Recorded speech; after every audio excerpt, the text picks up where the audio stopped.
नमस्कार दोस्तों, स्वागत है आप सभी का हमारे YouTube चैनल में। दोस्तों, इस राशि वालों, अपनी पत्नी के अलावा इस एक स्त्री से संबंध रखना पाप नहीं होता, गंदा है, पर यही सच है। यह बात सुनकर आपको थोड़ा अजीब जरूर लगेगा, लेकिन इस बात की गहराई जानने के बाद आपको भी समझ में आएगा कि यह कितनी सच्ची बात है। आमतौर पर पत्नी के अलावा पराई स्त्री के साथ संबंध रखने को गलत माना जाता है।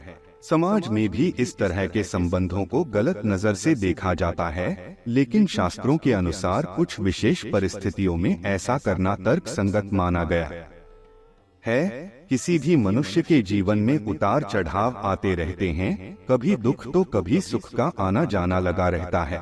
ऐसे में मनुष्य को अपने धैर्य का परिचय देना चाहिए और अपने कर्तव्यों का पालन करना चाहिए। ग्रह नक्षत्र के फेर बदल के वजह से भी व्यक्ति के जीवन में परिस्थितियां बदलती रहती हैं। इस राशि वालों के जीवन में भी इस समय काफी फेर बदल होने वाला है। आपके जीवन में और कौन से परिवर्तन होने वाले हैं और किस तरह से पत्नी के होते हुए भी पराई स्त्री के साथ संबंध रखना गलत नहीं माना जा सकता, इस बारे में फुल इंफॉर्मेशन के लिए वीडियो को पूरा जरूर देखें। इस राशि वालों, एक पत्नी के होते हुए भी अगर आप पराई स्त्री से संबंध बनाते हैं तो ऐसा करना सही है या गलत, इस बारे में देवर्षि नारद ने यमराज से एक बार प्रश्न किया था। उन्होंने पूछा था कि क्या शास्त्रों के अनुसार धरती पर मौजूद पुरुष पत्नी के अलावा दूसरी स्त्री से संबंध बना सकता है? कुछ पुरुष कई स्त्रियों से विवाह करते हैं, क्या यह पाप नहीं है? क्या ऐसे पुरुषों को नरक में डाला जाता है? महर्षि नारद की बात सुनकर यमराज ने उनके प्रश्न का उत्तर देते हुए कहा कि इस प्रश्न का उत्तर देने के बजाय आपको एक कहानी सुनाता हूँ। तेरे सामान्य परिस्थिति में अगर कोई भी पुरुष अपनी पत्नी के होते हुए भी दूसरी स्त्रियों की तरफ नजर घुमाते हैं या उनके साथ संबंध रखते हैं तो ऐसा करना पाप होता है।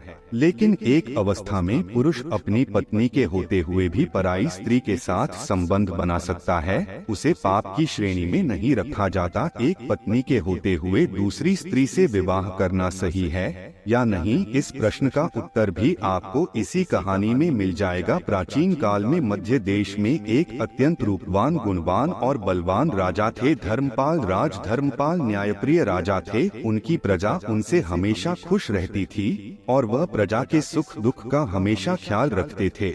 महाराज की एक सुंदर और सुशील पत्नी थी, सुकन्या, जो उनका हर धर्म कमेहा बंटा थी। पति पत्नी आपस में बहुत प्यार से रहते थे, मिलकर यज्ञ हवन और अनुष्ठान किया करते थे। साम्राज्य में सारे सुख थे सिवाय इस दुख के कि राजा रानी की कोई संतान नहीं थी। राजा रानी के इस दुख से प्रजा में भी काफी दुख था। सभी चाहते थे कि इस राज्य को कोई उत्तराधिकारी मिल जाए। पुत्र की प्राप्ति के लिए राजा रानी ने बहुत सारे यज्ञ किए, बहुत पूजा पाठ किए, लेकिन उन्हें कोई लाभ नहीं मिला। समय बीतता गया, प्रजा ने राजा से कहना शुरू कर दिया कि महाराज, आप संतान सुख के लिए दूसरा विवाह कर ले।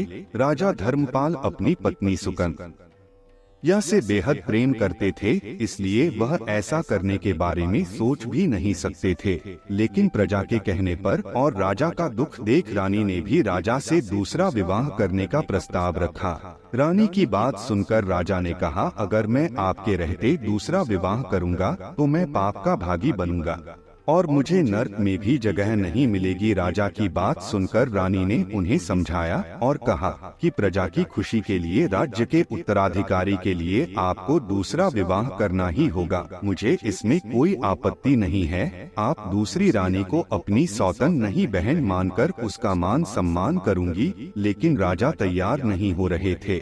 स्वर्ग से राजा के पूर्वजों ने जब यह सब कुछ देखा तो उनसे राजा का यह दुख देखा नहीं गया और उन्होंने आपस में सलाह मशवरा करके राजा को समझाने का मन बनाया।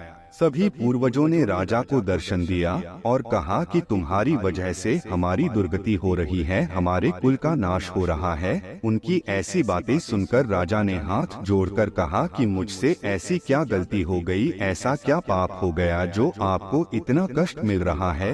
पूर्वजों ने कहा कि तुम दूसरा विवाह क्यों नहीं कर लेते? जब तक तुम्हारा पुत्र नहीं होगा हमारा वंश आगे नहीं बढ़ेगा और हमारे कुल का विनाश हो जाएगा। एक पुत्र ही अपने माता पिता का उद्धार करता है, उन्हें मोक्ष दिलाता है। जब वह श्राद्ध करता है तो हमारे कष्ट नष्ट हो जाते हैं। वह पृथ्वी पर दान पुण्य करता है तो हमें स्वर्ग लोक में भोजन प्राप्त होता है। पूर्वजों के समझाने पर भी राजा दूसरा विवाह करने को राजी नहीं होते हैं। तब पूर्वज यमराज के पास जाते हैं और उनसे विनती करते हैं कि आप ही हमारे पुत्र को समझाइए। उनके ऐसा कहने पर यमराज एक साधु के वेश में राजा धर्मपाल के पास आते हैं और उनसे कहते हैं कि मैं तुम्हारे पूर्वजों के कहने पर यहाँ तुम्हें समझाने आया हूँ।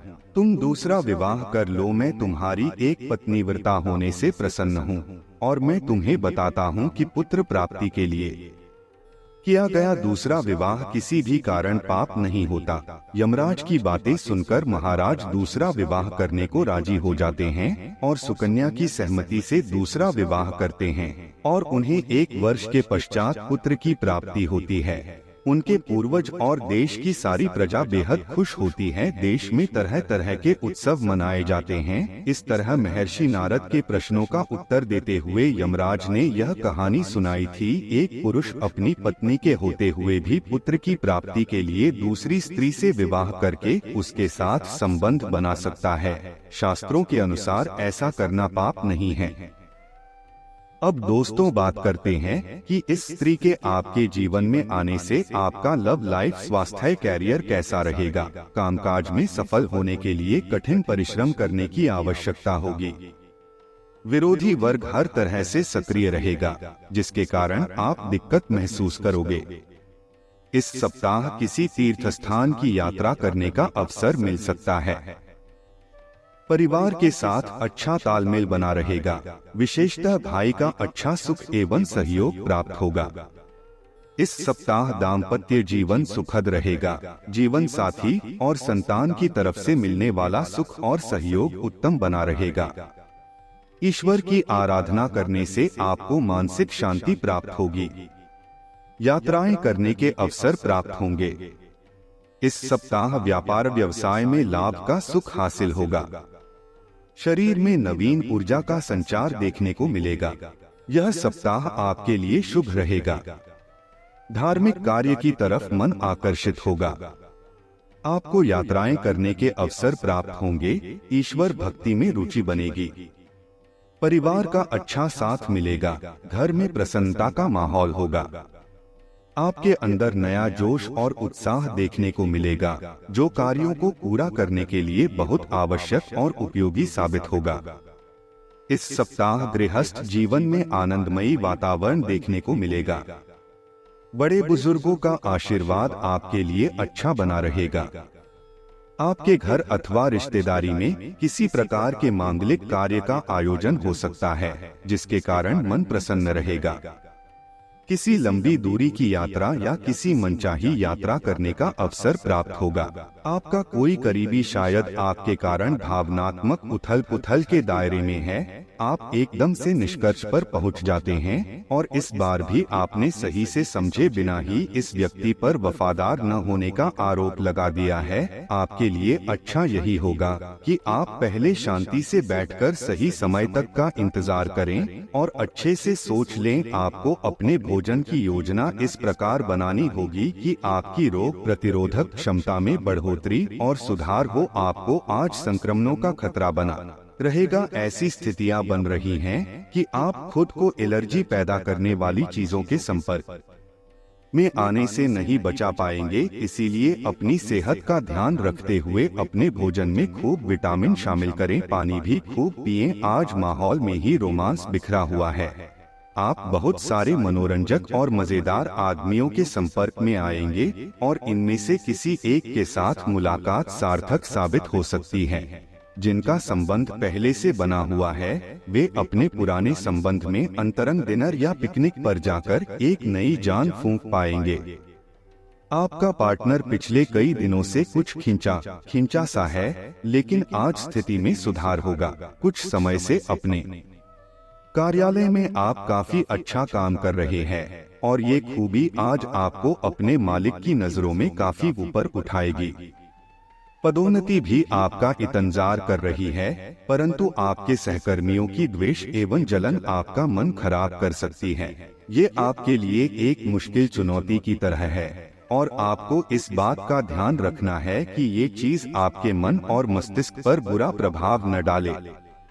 दोस्तों, आशा करते हैं कि आपको हमारी जानकारी पसंद आई हो, तो वीडियो को एक लाइक जरूर करें और चैनल पर जो भी जातक नए आए हैं, चैनल को सब्सक्राइब कर ले ताकि ऐसे ही ज्ञानवर्धक वीडियो आपको समय से मिल सके। और दोस्तों, कमेंट में जरूर बताइएगा कि आपको यह जानकारी कैसी लगी। धन्यवाद।